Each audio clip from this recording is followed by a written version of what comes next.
सुबह का समय था। एसपी आरजू खान की मां जीनत बीबी सब्जी खरीदने के लिए घर से निकली। उनके पुराने कपड़े और थकी चाल देखकर कोई अंदाजा भी नहीं लगा सकता था कि ये महिला जिले की पुलिस सुपरिटेंडेंट की मां हैं। सब उन्हें कोई गरीब या भिखारन समझ रहे थे। धीरे धीरे चलते हुए जीनत बीबी मेन बाजार पहुंची।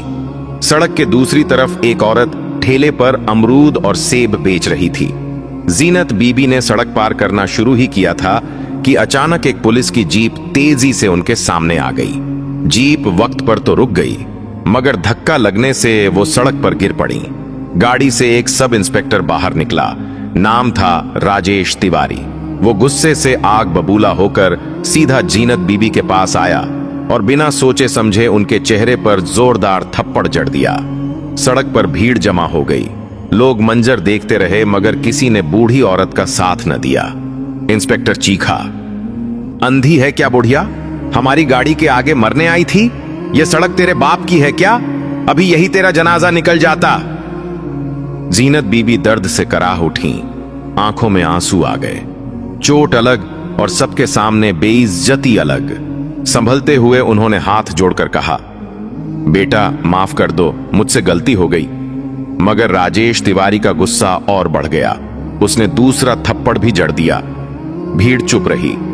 जीनत बीबी सोच रही थीं, अगर इसे पता होता कि मैं एसपी आरजू खान की मां हूं तो इसका चेहरा देखने लायक होता, मगर मैं अपनी बेटी का नाम नहीं लूंगी। भीड़ में मौजूद एक नौजवान जिसका नाम था फैसल, जो जीनत बीबी को पहचानता था, चुपके से मोबाइल में सारा मंजर रिकॉर्ड कर रहा था।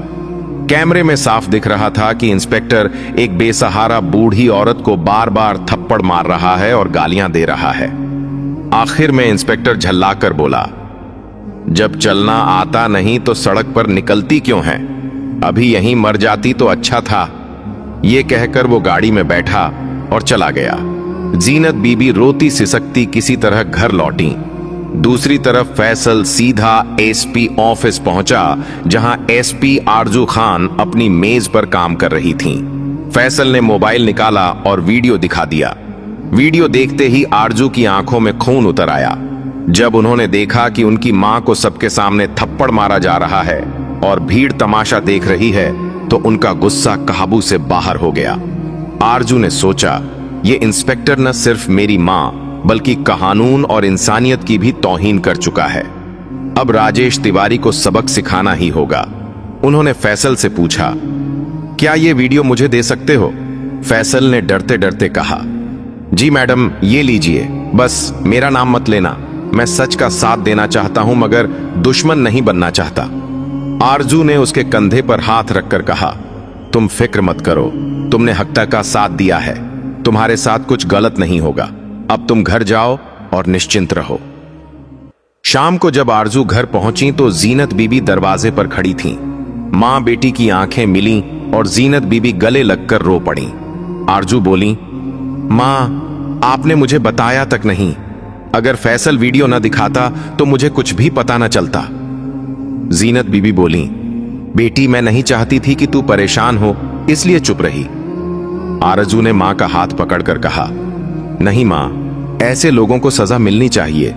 ये सिर्फ आपके साथ नहीं, किसी भी औरत या आम इंसान के साथ हो सकता है। अब इंसाफ होगा और ये मेरा वादा है। अगले दिन सुबह आरजू खान ने एक साधारण नीली सलवार कमीज पहनी, दुपट्टा कंधे पर डाला और सादे रूप में थाने की ओर निकल पड़ी। जैसे ही वो थाने में दाखिल हुई, कुछ सिपाहियों ने पहचान लिया, मगर इंस्पेक्टर राजेश तिवारी को जरा भी अंदाजा न हुआ कि ये औरत उसकी अफसर है। आरजू सीधी उसके सामने पहुंची और बोली, मुझे एक शिकायत दर्ज करानी है।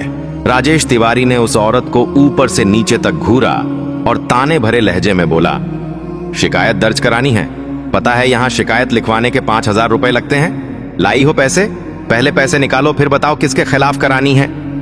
यह सुनकर एसपी आरजू खान हैरान रह गईं। मन ही मन सोचने लगी, ये वही इंस्पेक्टर है जिसने मेरी मां को सड़क पर थप्पड़ मारा था और अब रिश्वत भी मांग रहा है। यही है हमारे जिले का हाल। अगर ये लोग रखवाले हैं तो इंसाफ की उम्मीद कौन करेगा? उन्होंने गहरी सांस ली और मजबूत आवाज में कहा, नहीं, शिकायत दर्ज कराने के लिए कोई पैसा नहीं देना पड़ता। रिश्वत मांगना कानून के खिलाफ है, तारकद है। आप फौरन रिपोर्ट लिखिए। राजेश तिवारी ने मेज पर हाथ पटकते हुए गरज कर कहा, अगर रिपोर्ट करानी है तो पैसे दो, वरना निकल जाओ यहां से। ज्यादा जुबान चलाई तो अभी जेल में डाल दूंगा। थाने में मौजूद कुछ लोग यह मंजर देख रहे थे। आरजू खान ने अपनी आवाज और सख्त कर दी, देखो, कानून मत सिखाओ। रिपोर्ट लिखना तुम्हारा फर्ज है, कोई एहसान नहीं। जो कर रहे हो वो सरासर गलत है। अगर पुलिस वाले ही कानून तोड़ेंगे तो आम आदमी को इंसाफ कहां से मिलेगा?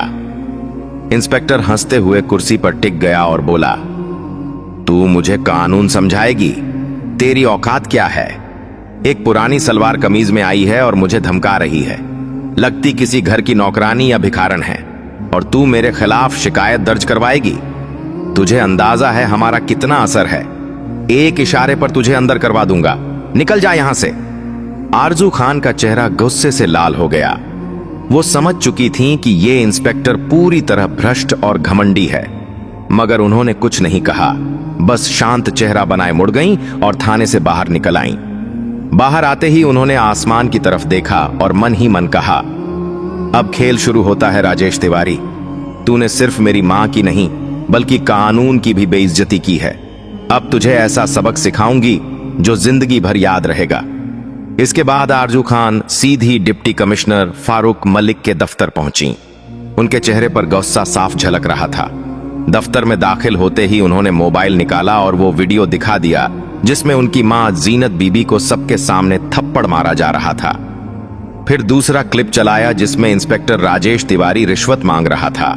वीडियो देखते ही फारूक मलिक की भवें तन गईं। उनकी आवाज भारी हो गई, मैडम आरजू खान, आपकी मां के साथ जो हुआ वो किसी भी नागरिक के साथ नहीं होना चाहिए। ये सीधा सीधा जुर्म है। राजेश तिवारी ने सिर्फ आपकी मां ही नहीं बल्कि पूरे कानून का अपमान किया है। आप फिक्र मत कीजिए, उसे उसके किए की सजा जरूर मिलेगी। उन्होंने मेज पर हाथ मारते हुए कहा, आज शाम 4 बजे हंगामी मीटिंग होगी। जिले के सभी बड़े अफसर और मीडिया को बुलाया जाएगा और मैं गारंटी देता हूं कि आज ही राजेश तिवारी सस्पेंड होकर बाहर निकलेगा। आरजू खान ने इत्मीनान से सिर हिलाया और कहा, शुक्रिया सर, यही इंसाफ चाहिए था। उसने औरत पर हाथ उठाया। न सिर्फ उसकी बेइज्जती की बल्कि भीड़ के सामने कानून का मजाक भी उड़ाया। जिला हॉल में सन्नाटा छा गया। सब हैरान थे। डिप्टी कमिश्नर फारूक मलिक ने इशारा किया और तुरंत बड़ी स्क्रीन पर वो वीडियो चलाया गया जिसमें राजेश तिवारी सड़क पर जीनत बीबी को थप्पड़ मार रहा था। लोग तमाशा देख रहे थे और जीनत बीबी रहम की भीख मांग रही थीं। जैसे ही वीडियो खत्म हुआ, पूरे हॉल में सरगोशियां होने लगीं। मीडिया के कैमरे घूमे और रिकॉर्डिंग शुरू हो गई। लेकिन मामला यहीं खत्म नहीं हुआ। दूसरा वीडियो चलाया गया जिसमें थाने के अंदर राजेश तिवारी रिश्वत मांगते हुए नजर आ रहा था। 5000 रुपए दो वरना FIR नहीं होगी। ये शब्द गूंजते ही हॉल में गुस्से की लहर दौड़ गई। एक वरिष्ठ अधिकारी खड़ा हुआ और बोला, यह बेहद शर्मनाक है, यह पुलिस की वर्दी पर दाग है। दूसरा अफसर बोला, ऐसे भ्रष्ट अफसर पर तुरंत कार्रवाई होनी चाहिए। फारूक मलिक ने कड़क आवाज में कहा, ये इंस्पेक्टर सिर्फ बदजात नहीं बल्कि कानून का गुनहगार है। ऐसे लोगों के रहते जनता कभी महफूज नहीं रह सकती। इसलिए मैं ऐलान करता हूं कि इंस्पेक्टर राजेश तिवारी को तुरंत सस्पेंड किया जाता है। विभागीय जांच भी होगी और अगर जुर्म साबित हुआ तो यह सीधा जेल जाएगा। हॉल तालियों से गूंज उठा। मीडिया ने यह खबर लाइव चला दी और बाहर लोग खुशी से नारे लगाने लगे। पीछे बैठी आरजू खान की आंखें चमक उठीं। वो सोच रही थीं, मां, आज तुम्हारे साथ जो नाइंसाफी हुई थी उसका जवाब मिल रहा है। यह सिर्फ शुरुआत है। जब तक सिस्टम से ऐसे गंदे लोग बाहर नहीं होंगे मेरी लड़ाई जारी रहेगी।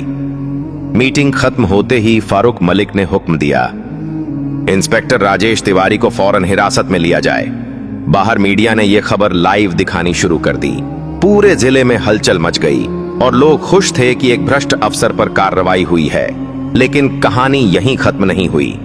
उसी शाम जब 2 सिपाही राजेश तिवारी को गिरफ्तार करने पहुंचे तो वो गुर्राकर बोला, हिम्मत कैसे हुई मुझे पकड़ने की? जानते नहीं मैं कौन हूं? DC हो या SP, सबको दिखा दूंगा कि राजेश तिवारी से पंगा लेने का अंजाम क्या होता है। उसने मेज पर हाथ पटका और गर्जा, ये सिस्टम मेरा कुछ नहीं बिगाड़ सकता। मुझे बड़े नेताओं का सहारा है, अगर मुझे छेड़ा तो पूरा शहर जला दूंगा। सिपाही सहम गए, लेकिन तभी दरवाजे पर कड़क आवाज गूंजी, राजेश तिवारी, अब तुम्हारी गुंडागर्दी नहीं चलेगी। सबने पलटकर देखा, दरवाजे पर नीली सलवार कमीज में आंखों में आग लिए एसपी आरजू खान खड़ी थीं। राजेश हंस पड़ा, ओह, तो ये तुम हो वो औरत जिसने मेरे खिलाफ शिकायत दर्ज कराई? सोचती हो मुझे सस्पेंड करा के जीत गई? अभी चाहूं तो तुम्हें भी गिरफ्तार कर लूं।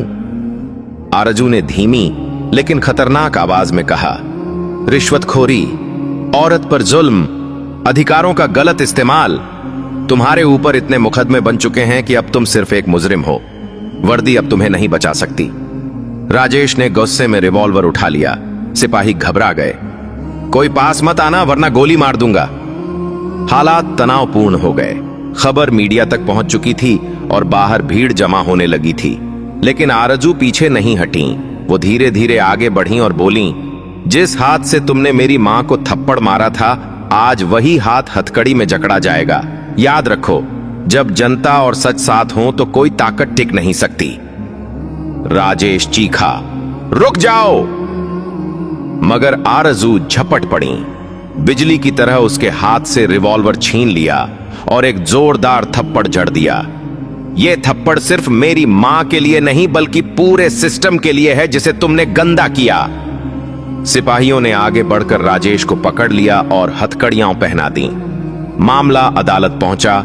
आरजू ने सबूत पेश किए, वीडियो, गवाह और रिश्वत की रिकॉर्डिंग।